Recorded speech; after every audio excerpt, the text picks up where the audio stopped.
আসসালামু আলাইকুম। চলেন আজকে আমরা তৈরি করি 8 মাস প্লাস বাবুর দুপুরের খাবার।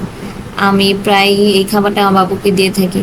প্রথমেই আমি একটি পাত্রে কিছুটা ঘি নিয়ে নিচ্ছি, একেবারে সামান্য পরিমাণ। তারপরে আমি এর মধ্যে দিয়ে দিচ্ছি 1 চামচ পরিমাণ পোলাওয়ের চাল এবং আধা চা চামচ পরিমাণ মুগ ডাল। চাল এবং ডালটা আমি খুব ভালো মতো ধুয়ে নিয়েছি পরিষ্কার করে।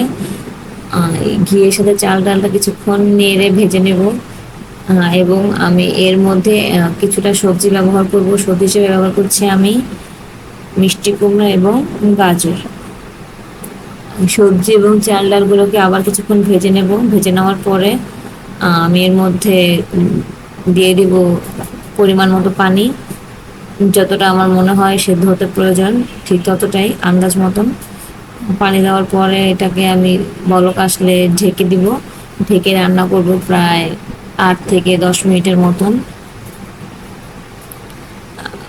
যখন পানিটা শুকিয়ে আসবে সেই পর্যায়ে আমি চেক করে নেব যে সেদ্ধ হয়েছে কিনা। যখন দেখব প্রায় সেদ্ধ হয়ে গেছে, সেই পর্যায়ে এসে আমি এই খাবারটাকে ম্যাশ করে নেব। আমার বেবিকে আমি ম্যাশ করে খাওয়াই, সাধারণত ব্লেন্ড করে খাওয়াই না।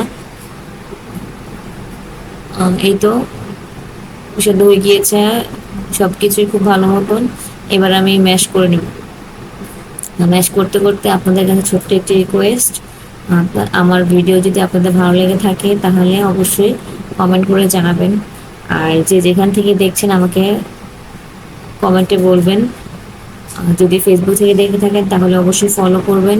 আর ইউটিউব থেকে দেখলে অবশ্যই সাবস্ক্রাইব করতে ভুলবেন না। আর আপনারা আপনার বেবিকে দুপুরের লাঞ্চে কি খাওয়াচ্ছেন সেটা আমাকে জানাতে ভুলবেন না, তাহলে আমিও নতুন নতুন আইডিয়া পাবো। আশা করছি আমার এই রেসিপিটা আপনাদের ভালো লেগেছে। সবাই ভালো থাকবেন, আমার বেবির জন্য দোয়া করুন।